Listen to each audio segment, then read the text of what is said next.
Okay, so are you ready to dive into a movie that seriously messes with your brain? I'm in. Hit me with it. All right, so we're tackling Arrival today, and I know you had some thoughts in your notes about the whole language thing. Yeah, definitely. It's like one of the biggest things that always gets me thinking in these alien movies. Right. Like what happens when take me to your leader just doesn't cut it? Exactly. And Arrival, it takes that idea and just like explodes it. I mean, we've all seen those movies where they're like scrambling for some language expert, Yeah. right? But this film suggests that language isn't just about understanding the words. It's like this whole other thing. Whoa. Okay, now you have to elaborate on that. It's about how language can actually like change how you see reality itself. Okay, now you're making me want to rewatch it right It's now. really good. Because I remember being so drawn in by Amy Adams' character, Louise Banks. She's trying to decipher the alien language, right?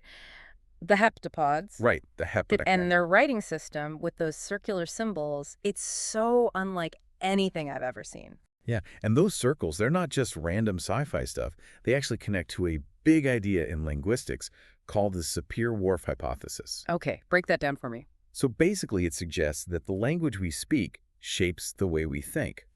So those circular symbols, they actually give us clues about how the heptapods understand time. So they think about time differently. Is that why they always seem so much calmer than us humans? Exactly. It gradually comes out that the heptapods don't experience time the same way we do. Like we see it as this straight line, past, present, future, but they see it all at once, Whoa, that's a lot to process. right? I remember those scenes with Louise and her daughter, Hannah. So emotional, so real. But then that twist, that's when I realized what was really going on. And that twist is what makes Arrival so awesome. Yeah. You think you're watching flashbacks, like these happy memories, and bam, Yeah. Villeneuve hits you with the truth. They're not flashbacks, they're flash forwards. Dude, my mind was blown. It changes everything. Like, Louise isn't remembering Hannah. She's seeing their future together. And it's like that language, the heptapod language, it allows Louise to experience time differently. And the film does the same thing to the audience. Those flash forwards, they're like rewiring our brains to see time in this non-linear way. It's subtle, but it's there. Totally. It mirrors what Louise is going through. It's like we're right there with her, learning to see the world in a whole new way. Exactly. And that brings us to why the heptapods are even here in the first place. Right, because it's not just about saying hello. It's like It's bigger, way bigger. way bigger, yeah. So remind me about that whole 3,000 years in the future thing. It's been a minute since I've seen the film. Yeah, no worries. So the heptapods, they need our help, like way, way in the future, 3,000 years to be exact. 3,000 years. Okay. And they know this because, well, they experience time differently. They can see it that far ahead. That's mind-blowing. But why go through all that trouble just to deliver a message about something that hasn't even happened yet? Because it's not just about the message itself. It's about how it's delivered. Mhm. Like that act of communication, it's huge for them. They're sharing their language, their whole way of understanding time.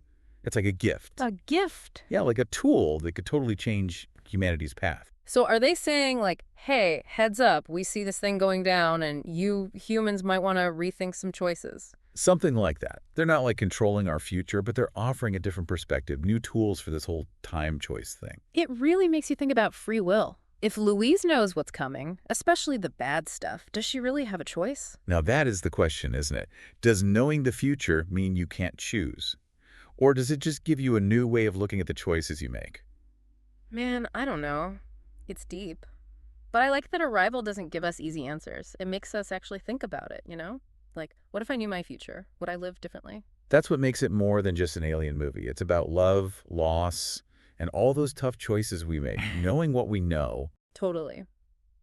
And speaking of seeing things, can we talk about how this movie looks? I mean, the heptapod language, all those circles and patterns, it's like art. Right. It's visual, yeah. It's like they're showing us how they see time. Everything's connected, a continuous loop. And those shots of the fog around their ship, it's like we Mm. can't see everything clearly, you know? Exactly. It's like a metaphor, the importance of communication, breaking down barriers. It's like we have to embrace the unknown even when it's as murky as, well, fog. And sometimes that's the only way to really see. It's true. Sometimes you gotta get lost to really find your way. Yeah, you got it. And that's what Arrival does so well. It sticks with you. It makes you question everything you thought you knew about time, choice, even just like existing. It really does. Like, what would it be like to actually experience time that way? To see it all at once. It's heavy stuff, but kind of beautiful too. Totally. And those scenes with Louise and Hannah, knowing she sees their whole journey together, the good and the bad. It adds a whole other level to it. Right. Like she's choosing to feel it all, knowing that love and loss, they're a package deal. And that even though she knows what's coming, she still chooses to live her life, to love. That's powerful. It shows how strong we are as humans. It's like the movie is saying, yeah, life's messy, it can be heartbreaking, but it's also amazing and beautiful. Absolutely.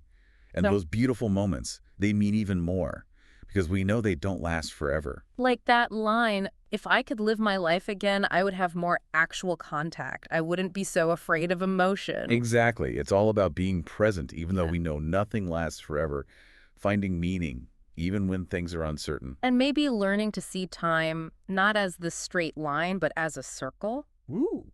I like that. Like everything's connected, beginnings and endings, all part of the same dance. That's beautiful. I love that. So next time we watch Arrival, let's look for those circles, right?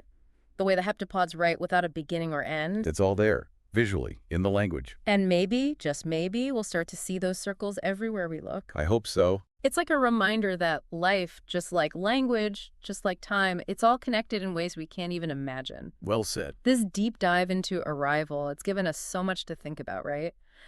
And if any of you listening out there want to go deeper, check out the notes and the source materials we used. Yeah, dive in. And who knows, maybe this will be your entry point to a whole world of films that mess with time and how we see things. There are tons out there. Until next time, everyone, keep those minds open and never stop exploring.